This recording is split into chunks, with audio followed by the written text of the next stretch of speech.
তোরে না চুদলে মামলা তুলবি না তুই কস, তোরে না চুদলে মামলা তুলবি না তুই। আমারে কস, আমার তুই অনলাইনে কবি কই থেকে জানোয়ার কোথাকার, এই জন্য তোর বাসায় আমারে, এই যে বাসায় আমার কোথাকার চুপ স্টুপিড কথা। তুই আমার ডাটা ট্রান্সফার কেন করবি তোর মোবাইলে?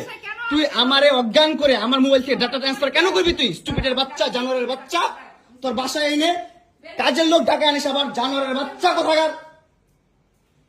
তোর বাসায় আমি আসতে চাইছি কখনো? তুই আনবি কেন তোর বাসায় আমাকে? তুই আমার মোবাইল থেকে আমার ডাটা ট্রান্সফার কেন করবি তুই, জানোয়ারের বাচ্চা? আমি আমার ফ্রেন্ডের সাথে ঘুরতেই পারি, আমার স্বাভাবিক। তুই ওই ভিডিও ফটো কেন তুই তোর সাংবাদিক বন্ধুদেরকে দিবি? স্টুপিডের বাচ্চা।